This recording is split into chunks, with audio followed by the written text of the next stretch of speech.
But the fight of the night, and man. maybe the fight of the year, Cub Swanson, who was not given much love leading up to the fight against Choi. In fact, I think he was 2-1 underdog, Cub Swanson. Buddy. It was the craziest thing. My wife was sitting next to me. She was standing. And she'll never that. The whole place went crazy where I was. Well, what did you think? Why? I mean, it was... It was like Matt Brown versus Eric Silva. Yeah. It was like they dropped each other back and forth, but they kept fighting. Gilbert Melendez, Diego Sanchez. Oh, same thing. You see, fights like that. That's what people... I told my wife when I was watching it, I said, that I wish that I had on my record. One of those fights. Yeah. Wow. Because I always have the utmost respect for guys who go down and then come back and then drop him and then they go down themselves again, come back. It's such a cool thing. A good friend of mine, Luc Ferrari, he was a kickboxer also at Meng Ho with Robin Dekkers there.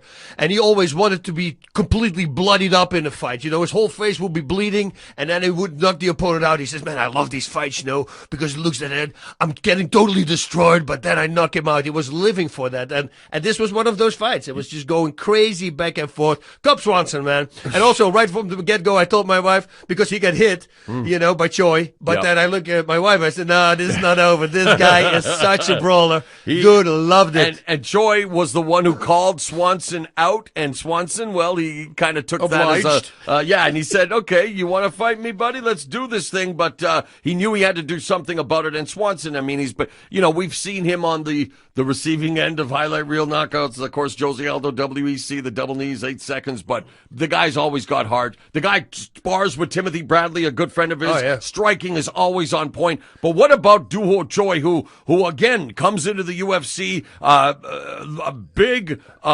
opportunity to be a star in his native South Korea, but this fight, bro, I mean, what does it do to the athletes, though? What's the follow-up? I looked him up real fast. By the way, I thought what they said at the end, when they asked him, why did he ask for Cub Swanson? They said, well, we're all, me and our trainers were big fans of Cub Swanson, and that's who we want to fight him. He's a boxer. Yes. I looked it up because I thought, is he maybe judo? Because he was doing those leg picks the whole time, and I go, he's got probably a judo background. But then I looked him up, and he has a great boxer. You could tell right away, his hands were impeccable. Yeah, Swanson says, I didn't get hurt that bad. My head's clear, but it was so chaotic. I don't remember the fight. Everybody's just saying how great of a fight it was. I was like, I guess it was. If you guys keep saying it, I guess when he'll get a chance to watch it, he can bask in the glory of what was an instant classic.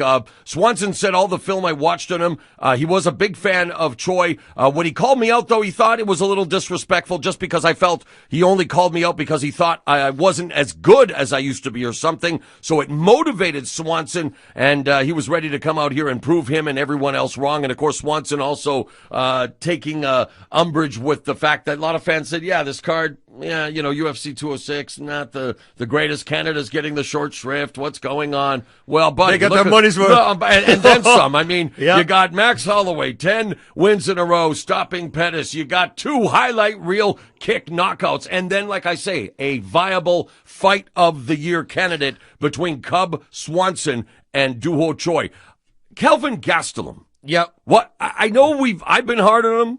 You've been hard on him. But look what happened. He fights one weight class up. Look how he looks. Yes. So that's what fighters should look at. That's what I'm saying. Here he is beating Tim Kennedy, who, of course, had been off for 2 years, rust, and not taking anything away from Gastelum. He did exactly what was necessary. But he still says he wants to go to 170. No. He can't. He missed weight 3 times. So he says if he can, he wants Vitor Belfort. Whoa. Yeah, it will be a great fight. I thought he looked phenomenal in this fight. I never thought that Kennedy would be the one who got pressured and maybe run out of gas, because Gastelum, man, he put it on him. Everything worked. It looked to me, though, that Kennedy was a little off. His striking looked a little sloppy to me, and that's normally really not with him. So I thought maybe he just had an off night, but Gastelum, man, wow, he, all over the place. A very impressive performance. Plus, like I said, I hope more fighters are going to look at this and say, you know what, I'm going to go a weight class up because that will actually make me fight better. I agree, but again, here he is saying, and I'm going to quote here, he says,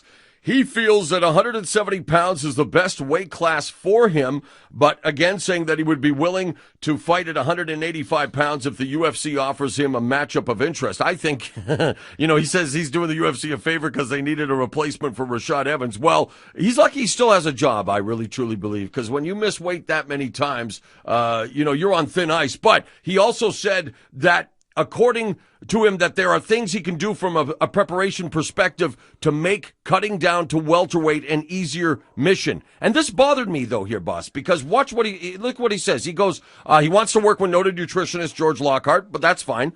But another is to live a more disciplined lifestyle outside of training camps. He says, I get too heavy outside of camp. That's my problem. I like to eat my Mexican food. And it shouldn't be that way. Of course it shouldn't be that way. You're a professional fighter. So, he is admitting it. And again, I like Kelvin Gastelum. I love the way he fights. But, dude, you're your own worst enemy. He should talk to Bernard Hopkins. Yeah. That's what we just talked about. Amen, brother. Boom. Amen. So, again, so many great highlights at UFC 206.